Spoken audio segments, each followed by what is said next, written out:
मंगलमय मंगलकरण वीतराग विज्ञान नमो ताहि जाते भये अरहंताति महा। जो विद्यादि सागर सुधी, जो विद्यादि सागर सुधी गुरु हैं हितैषी, शुद्धात्म में निरत नित्य हितोपदेशी। वे पाप ग्रीष्म ऋतु में जल हैं सयाने, पूजूं उन्हें सतत केवल ज्ञान पाने, पूजूं उन्हें सतत केवल ज्ञान पाने। बोले भगवान महावीर स्वामी की, आचार्य कुंद कुंद स्वामी की, आचार्य गुरुवर विद्यासागर मुनि महाराज की।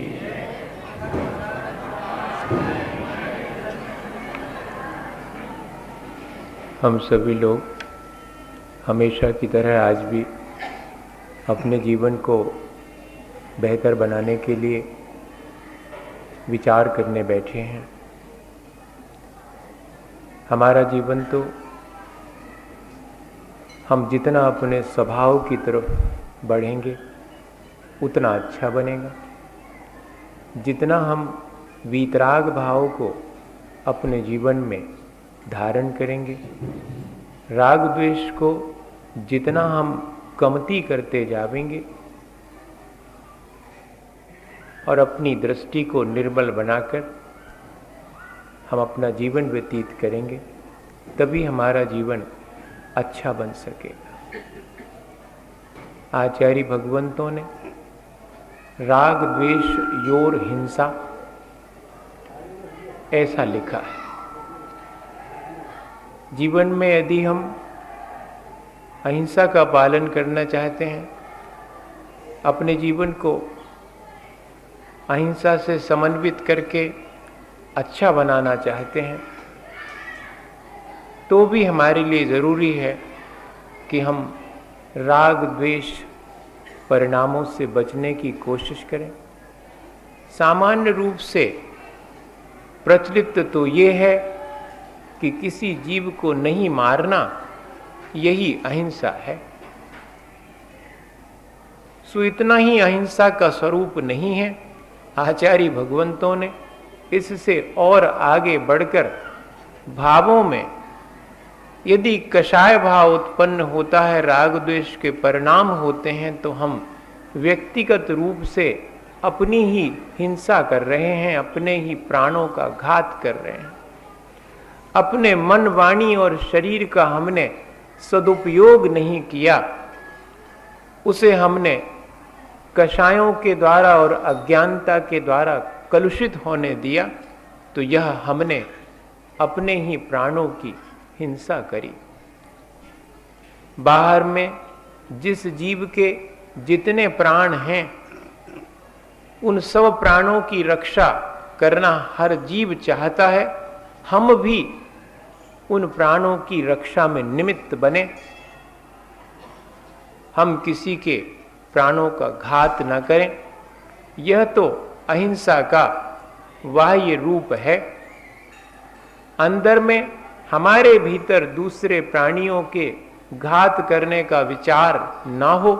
इतना ही नहीं, हमारे भीतर राग द्वेष और कषाय के परिणाम यदि हैं तो वह भी हिंसा ही है। उससे भी हम बचने की कोशिश करें। बहुत आसान सा तरीका है, हम अपने जीवन में करुणा भाव लाएं, संवेदनशीलता का भाव हमारे जीवन में आवे, जिससे कि हमारा राग द्वेष कमती हो और वीतराग भाव हमारे जीवन में आवे। सो वीतराग भाव आने को ही अहिंसा कहें तो कह सकते हैं। आचार्य भगवंतों ने तो वीतराग धर्म को ही अहिंसा धर्म कहा और सभी ने स्वीकार किया कि अहिंसा ही परम धर्म है। सो वीतरागता ही धर्म है जो कि हमारा स्वभाव है। उसको प्राप्त करने के लिए हमारे जीवन में संवेदनशीलता और करुणा भाव जितना जितना बढ़ता जाए प्राणी मात्र के प्रति, अपने जो परिचित हैं उनके प्रति तो अपना दया का भाव रहता है। उनके सुख दुख में हम भी सुख दुख का अनुभव करते हैं, ऐसी संवेदनशीलता तो हमारे भीतर है। पांचों इंद्रियों और मन के विषयों के बारे में भी हम अत्यंत संवेदनशील हैं। कौन सी चीज स्वादिष्ट है खाने की, उसे हम स्वीकार करते हैं। कौन सा संगीत सुनने योग्य है, ये नहीं विचार करते। कौन सा मेरे लिए अच्छा लगता है कानों को, ऐसी संवेदनशीलता है अपनी पांचों इंद्रियों और मन की। इष्ट अनिष्ट की कल्पना करके राग द्वेष पूर्वक हम पांचों इंद्रियों और मन के प्रति अपनी संवेदनशीलता व्यक्त करते हैं। आचार्य भगवंत कह रहे थोड़े और आगे बढ़ो, इतना तो कर ही लिया। प्राणी मात्र के प्रति संवेदनशीलता अपने मन में आवे और इष्ट अनिष्ट की कल्पना करके हम राग द्वेष ना करें, हर्ष विषाद में ना पड़ें, तो हमारे जीवन में वीतरागता आएगी, अहिंसा आएगी। वास्तव में ऐसी ही अहिंसा आचार्य भगवंतों ने श्रेष्ठ मानी है। हमें ऐसी अहिंसा प्राप्त करके अपने जीवन को वीतरागता की तरफ ले जाने का प्रयास करना चाहिए। भगवान महावीर स्वामी के बारे में दो छोटी छोटी सी घटनाओं की कल्पना कवि ने करी है कि जब भगवान महावीर स्वामी छोटे थे तो अपनी माँ के साथ में वो घूमने गए। माँ तो बगीचे में घूमने के लिए प्रवेश कर गई और महावीर स्वामी, जिनका नाम वर्धमान था बचपन में, सो बाहर ही खड़े रह गए। उन्होंने बगीचे में घास देख करके प्रवेश नहीं किया। मां तो अंदर चली गई। उससे ध्यान आया कि वर्धमान तो कहां चला गया, देखा तो बाहर ही रह गया। भाग करके मां आई और कहा कि बेटे चलो, कितनी अच्छी हरी हरी घास पर चलने में आनंद आ रहा है। सो वर्धमान ने कुछ नहीं कहा, आंखों में उनके आंसू आ गए। मां तो मुश्किल में पड़ गई। मेरे बेटे को किसने क्या कह दिया, किसी ने मार दिया, कोई हाथ कैसे उठा सकता है मेरे बेटे के ऊपर। मां के कुछ समझ में नहीं आया। मां समझाने लगी कि बेटे क्या हुआ बताओ तो। वर्धमान ने कहा कि मां, किसी ने मुझे मारा हो या पीड़ा पहुंचाई हो ऐसा नहीं है। तुमने जो ये कहा कि घास पर चलने से बड़ा आनंद आता है, यही बात मुझे अत्यंत पीड़ादायक लगी। मुझे रोना आ गया। जब तुम घास के ऊपर जीवों को कुचलते हुए आनंद मान के चलती हो तो मुझे बहुत पीड़ा होती है। देखो मां, मेरी तो आपके घास पर चलने से मेरी सारी पीठ छिल गई। सो जब वस्त्रों को हटा करके मां ने पीठ पर देखा तो 3 कदम जो कि मां बगीचे में घास के ऊपर चली थी, वो ज्यों के त्यों वर्धमान की पीठ पर बने हुए थे। इतनी संवेदनशीलता कि दूसरे को पीड़ा हो और हमारी आंख में आंसू आ जाएं, ये तो भारत में ही संभव है। किसी विदेशी ने लिखा कि मैं तो भारत इसलिए आया था ये देखने कि दुख किसी को होता है, आंख किसी की भींगती है, ऐसा मैंने सुना था, मैं ये देखने आया कि कैसी संवेदनशीलता है, कैसी करुणा भाव है मन के भीतर प्राणी मात्र के प्रति। एक इंद्रिय जीव के मरने पर अपन को जरा भी तकलीफ नहीं होती, चींटी पर पैर पड़ जावे तो अपने मन में ये नहीं लगता कि मानो जैसे कि हमारे ऊपर ही किसी ने पैर रख दिया हो। ऐसा एहसास ही नहीं होता। चींटी को बचाने का भाव ही उत्पन्न नहीं होता। वो तो घर गृहस्थी में मरती है, मर जान दो, ऐसा अपन अपने मन में विचार कर लेते हैं। कम से कम घर गृहस्थी में मरण में निमित्त तो हम बनते हैं, पर भाव तो अपने ऐसे रहें कि मेरी कोशिश तो ये है कि कम से कम जीवों का घात हो, मैं उन्हें बचा सकूं। इतना करुणा का भाव तो अपने जीवन में आ ही सकता।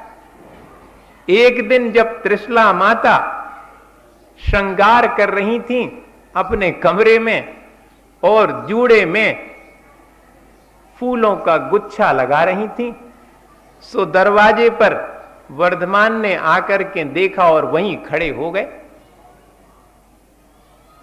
मां ने वर्धमान से कहा कि मैं सुंदर लग रही हूं? तो वर्धमान ने कहा कि आप तो वैसे भी सुंदर हैं। नहीं, मैं इसलिए पूछ रही हूं कि मैंने जो श्रृंगार किया है और जूड़े में फूल लगाया है, वो जूड़े पर बहुत सुंदर लग रहा होगा। तो वर्धमान ने कहा कि मां, फूल जूड़े पर सुंदर नहीं लगता, वो तो अपनी डाली पर ही सुंदर लगता है। उसे डाली पर से अगर हटा दिया जाए तो उसे भी पीड़ा होती है और डाली तो रो पड़ती है। ये मुझे सुनाई पड़ रहा है, तुमने डाली से फूल तोड़ करके जूड़े में लगा लिया है, उसकी डाली तो बहुत रो रही, वो वृक्ष तो बहुत दुखी है। ऐसा भाव अपने भीतर आता है क्या? आना चाहिए भाई। हम अपने को भगवान महावीर स्वामी का उत्तराधिकारी मानते हैं, हम उनका उपासक मानते हैं अपने आप को, और हमारे भीतर क्या वैसी गुणवत्ता जैसी भगवान महावीर स्वामी के भीतर थी वैसी दृष्टि नहीं होना चाहिए? अवश्य होना चाहिए। एक पिता का बेटा हो और अगर गड़बड़ कुछ करे तो क्या कहते कि देखो पिताजी तो इतने अच्छे थे और ये लड़का तो बिल्कुल बिगड़ गए। तो ये अपने लिए भी कोई कहेगा कि नहीं? कह सकता है।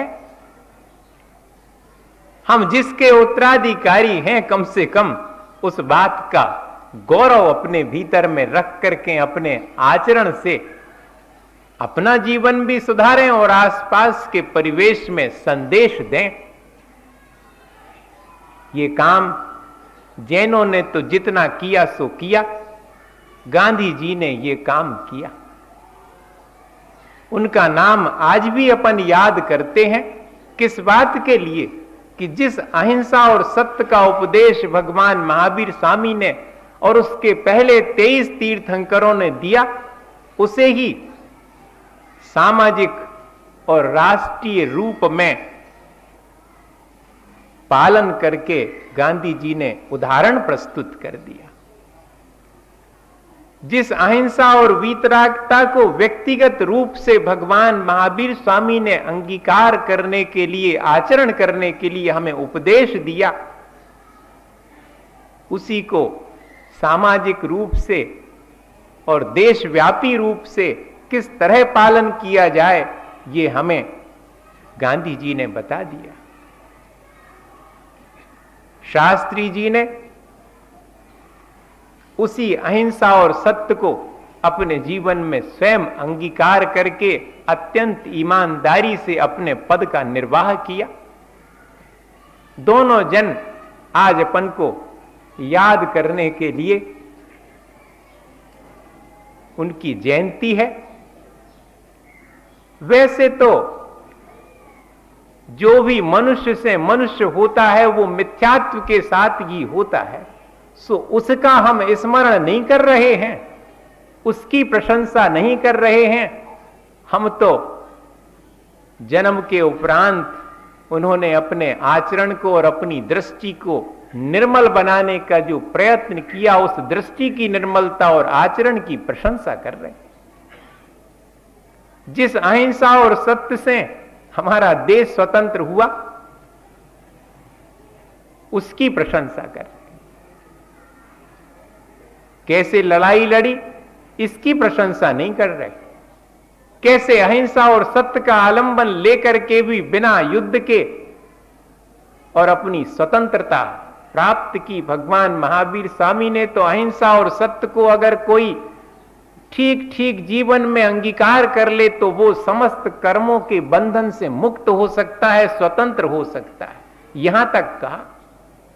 इतना ही नहीं, अगर हम उसे समाज के रूप में और देशव्यापी उस अहिंसा का उपयोग करें तो भी हम छोटे छोटे संसार के बंधनों से मुक्त होकर स्वतंत्रता का अनुभव कर सकते हैं। ये बात गांधी जी ने सिद्ध करके दिखा दी। 7 बातों को उन्होंने पाप में निमित्त माना कि इन बातों के माध्यम से पाप हो सकता है। साधन की पवित्रता रखना और स्वावलंबन जीवन जीना, ये समाज के लिए संदेश था। तीसरे नंबर पर सह अस्तित्व। अगर ये तीनों चीजें हमारे जीवन में आ जाएं और हम अपने साधन को पवित्र बना करके स्वावलंबी हो करके सह अस्तित्व की भावना मन में धारण करके अपना जीवन जिए तो भाई हमारा जीवन तो अच्छा बनता ही है, आसपास के परिवेश में भी अच्छा बनने की ललक उत्पन्न हो जाती है, सारा परिवेश सुगंधित हो जाता। साधन की पवित्रता का मतलब क्या है? अगर हमारा साध पैसा है तो किस माध्यम से उस साध को प्राप्त करना है, उन साधनों का विचार कर लें। पैसा तो डाकू भी कमाता है, लेकिन उसके साधन की प्रशंसा कोई नहीं करता जिन साधनों से वो पैसा अर्जित करता है। मैं भी कहीं ऐसे ही दूषित साधनों से अपने धन पैसे को अर्जित ना करूं, अन्यथा यह भी मुझे पाप की तरफ ले जाएगा। बिना परिश्रम के जो धन संपत्ति कमाई जाती है वो सब पाप की तरफ ले जाने वाली है। नंबर 1 गांधी जी ने कहा।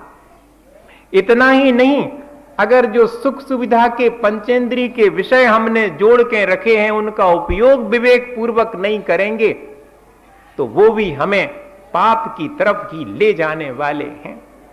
यदि हम ज्ञान खूब हासिल कर लें और आचरण हमारा खोटा होवे तो वो ज्ञान भी हमें हमारे पतन में कारण बन जाएगा। सो बिना चारित्र के ज्ञान का कोई उपयोग हमारे जीवन में नहीं है, अपने जीवन को अच्छा बनाने में वो सहयोगी नहीं है। ऐसा विचार करके ज्ञान के साथ हमारे आचरण की निर्मलता बनी रहे, दृष्टि की निर्मलता बनी रहे, इस बात का भी हमारे भीतर ध्यान होना चाहिए। नहीं तो हम संसार के पापों में लग जाएंगे, फिर हमारे जीवन में अहिंसा और सत्य का प्रकाश नहीं आ पाएगा, हम अपने वीतराग स्वभाव का अनुभव नहीं कर पाएंगे। आज लिखा कि यदि हम धंधा करते हैं तो बिना नीति न्याय के अगर हम धंधा करते हैं तो वो धंधा भी पाप से युक्त ही है और पाप की तरफ ले जाएगा। सो जितनी भी आजीविका के अपन साधन अपनाएं उन सब की पवित्रता नीति न्याय पूर्वक अपनाने में है। भगवान ऋषभदेव ने 80 मसी कृषि विद्या शिल्प और वाणिज्य 6 कर्मों की शिक्षा दी, लेकिन कौन से? अहिंसक कृषि। इन 6 कर्मों में अहिंसा का ध्यान रखा जाए, ये भी साथ में कहा, तभी हम इन सब के द्वारा अपना कल्याण कर सकेंगे, ये हमारे कल्याण में निमित्त बनेंगे। अन्यथा ये सब बातें हमारे लिए संसार में पाप की निमित्त बन सकती। यदि हम विज्ञान का आलंबन लेते हैं बिना मानवीयता के तो वह भी विज्ञान हमारे पतन में कारण बन जाएगा। यदि हम मानवीयता का ध्यान रख के और विज्ञान का आलंबन लेते हैं तो वह विशिष्ट ज्ञान जो वीतराग विज्ञान है वह हमारे कल्याण में कारण बन सकता है। भौतिक ज्ञान जिसमें अहिंसा का ध्यान नहीं रखा जाता है मानवीयता का ध्यान नहीं रखा जाता है, वो विज्ञान हमारे उत्थान में कारण नहीं बनेगा, हमारे विकास में, हमारी प्रगति में कारण नहीं बनेगा। और यदि धर्म हम धारण करते हैं तो जरूरी है कि त्याग भी हम करें। बिना त्याग के धर्म नहीं है। ये गांधी जी ने अपने अनुभव से इस चीज को हमें अपने जीवन में अहिंसा धारण करने के लिए अनिवार्य बताया। एक चीज और है कि जो वर्तमान में अपन राजनीति में शामिल हो जाते हैं, अगर उसका कोई सिद्धांत ना हो, पॉलिटिक्स विदाउट प्रिंसिपल, अगर हम राजनीति में शामिल होते हैं तो हमें अपने सिद्धांतों को नहीं भूलना चाहिए। ऐसी राजनीति जो कि सिद्धांतों से रहित है, वह भी पतन की तरफ ही हमें ले जाएगी। हैं तो सब बातें अच्छी, लेकिन यदि हम ध्यान नहीं रखते हैं तो यही हमारे पतन में निमित्त बन सकती है। साधन की पवित्रता बहुत जरूरी है। ये उन्होंने अपने अनुभव से अहिंसा को पालन करने के लिए हमें उपदेश दिया, हमें बताया। और स्वावलंबन वो है कि जिसमें हमें दूसरी चीजों के पराधीन ना रहना पड़े। अपन कहते कि पराधीन सपने हूं सुख नाही, पराधीनता में सुख नहीं है। लेकिन देखें अपन, तन्नक लाइट चली जावे तो कितने पराधीन है दिखाई नहीं रहो हैं।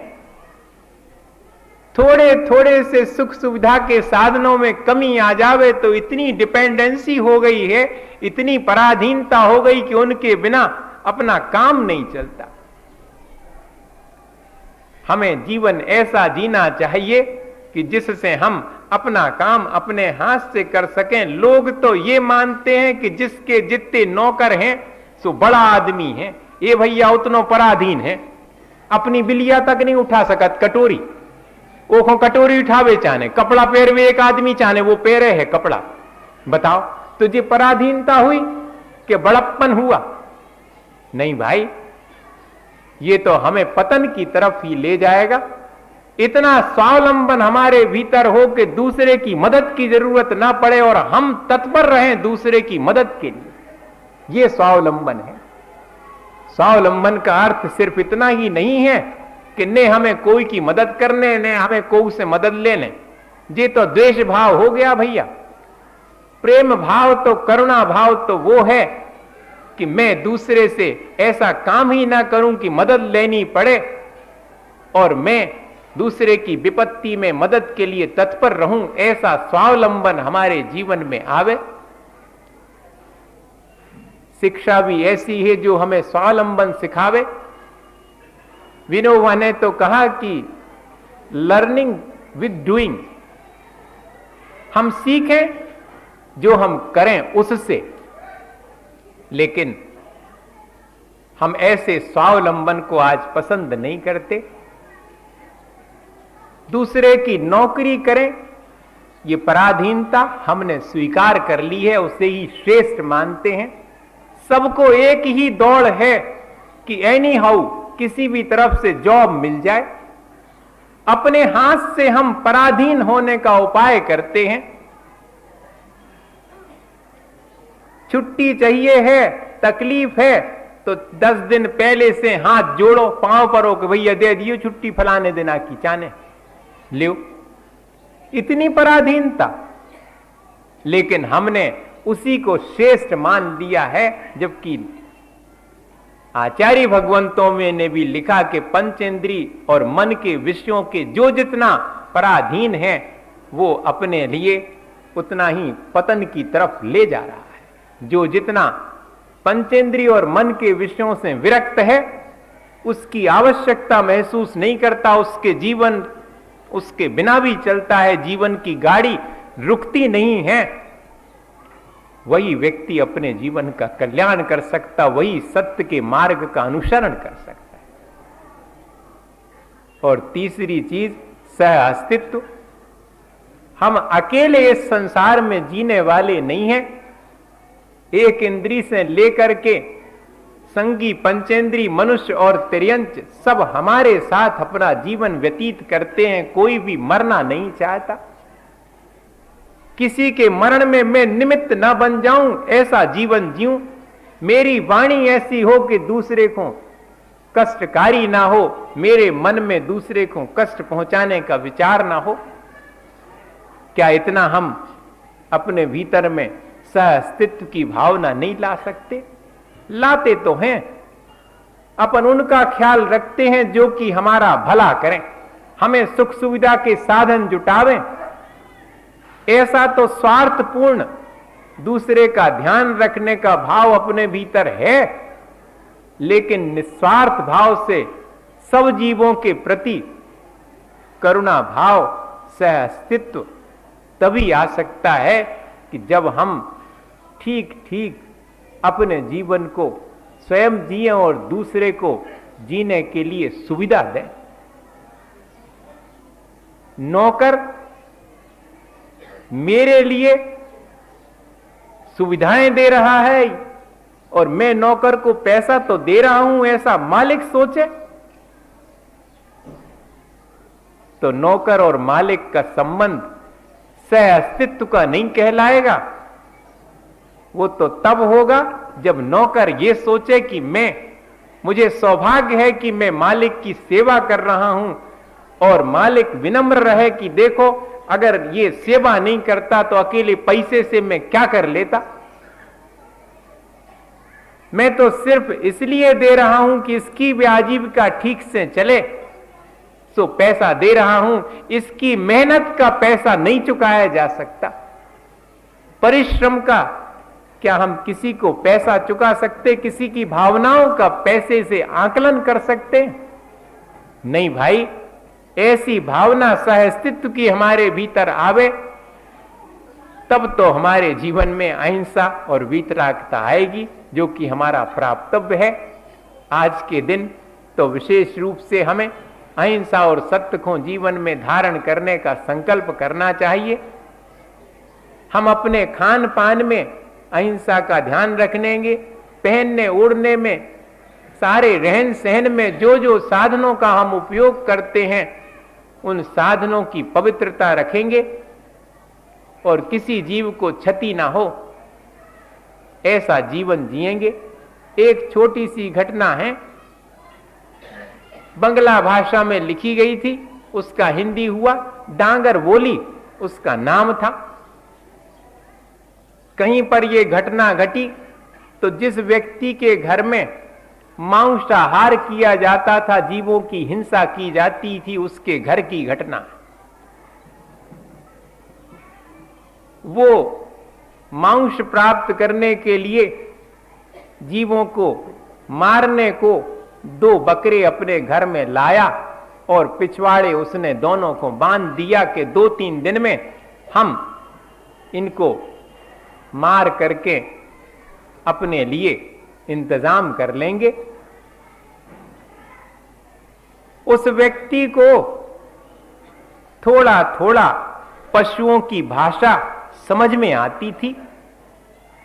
सो रात्रि में अचानक उसकी नींद खुली और उसे दोनों बकरे बात करते हुए मालूम पड़े। सो उसने गौर से सुना, उसमें एक बकरा बड़ा था और एक छोटा था। सो बड़ा बकरा कह रहा था कि दोनों को अपन को मारने के लिए लाए हैं। देखो तो मनुष्य हो करके भी ऐसा करते हैं, हम तो निरीह प्राणी हैं, अपनी रक्षा कैसे करें। आपस में बातचीत के दौरान वो बड़ा वाला कहता है कि देखो जब दोनों को मारेंगे तो हम तो पहले मरना पसंद करेंगे, हम अपने सामने तुम्हें मरते हुए नहीं देख सकते। और छोटा वाला तुरंत कहता कि नहीं नहीं, मैं पहले मरूंगा, मैं तुम्हें मरते हुए नहीं देख सकता। और दोनों में आपस में इस बात का निर्णय होने लगा कि कौन पहले मरने के लिए तैयार है। दोनों कह रहे हैं कि मैं पहले मरूंगा, मैं तुमसे बाद में मरूं तो तुम्हें मरते हुए देख नहीं सकूंगा। ये बात सुन करके उस व्यक्ति को हृदय परिवर्तन हो गया कि देखो, ये तो एक दूसरे की रक्षा के लिए चिंतित हैं और मैं इन दोनों के मारने का उपाय कर रहा हूं, धिक्कार है मुझे। और उस व्यक्ति ने सुबह से उठ करके पहला काम दोनों को मुक्त कर दिया और घर में कह दिया कि आज से मांसाहार नहीं बनेगा। वर्षों से परंपरा चली आ रही थी मांस खाने की। लोगों ने पूछा कि क्या तुमने अपना धर्म बदल लिया? तो उसने लोगों से कहा कि नहीं, मैंने तो सिर्फ मांस खाना छोड़ा है, जो कि हिंसा का काम है। अकीदा नहीं बदला है, मैंने अपना धर्म नहीं बदला। ऐसा उसने, सच्ची घटना है भैया। अबे तो हमने कहानी सुनाई थी, एक कहानी ने समझियो। संस्मरण है किसी का, सत्य घटना है कि हां घटी। अपन इससे संदेश लेवें आज के दिन कि हम अपने खान पान रहन सहन में, खान पान में तो अपन ध्यान रखते हैं, लेकिन रहन सहन में नहीं ध्यान रखते। कौन जीव मर रहा हो, कैसा हो रहा हो, हमें तो चाहने। लिपस्टिक लगाऊने तो लगाऊने, नील पेंट्स लगाऊने तो लगाऊने। अब चाहे जितने जीव मरत हो, हमें क्या करने? ये इसका विचार करें। हमें तो कोसा और रेशम की साड़ी पहननी है, जीवों का घात होता हो तो होवे। हमें तो सौंदर्य प्रसाधन के साधन लाना है, जिनमें हिंसा भी होती हो तो होती हो। हम इन सब चीजों का पहनने ओढ़ने की और अपने उपयोग में आने वाली वस्तुओं का भी विचार करके ही उपयोग में लें, तो कहलाएगा कि हां हमारे भीतर सह अस्तित्व का भाव, करुणा का भाव, दया का भाव आया है। अहिंसा और वीतरागता के लिए यही उपाय है भैया। अपन सामाजिक रूप से इस बात का ध्यान रख सकते हैं और व्यक्तिगत रूप से अपने भीतर साधन की पवित्रता, स्वावलंबन और सह अस्तित्व की भावना रख करके अपना भी कल्याण कर सकते हैं। सो अपने को प्रयास करना चाहिए कि हम जीवन ऐसा जिएं जिससे कि हमारा जीवन भी अच्छा बने और आसपास के परिवेश में भी अच्छाई फैले। इसी भावना के साथ आचार्य गुरुवर विद्यासागर मुनि।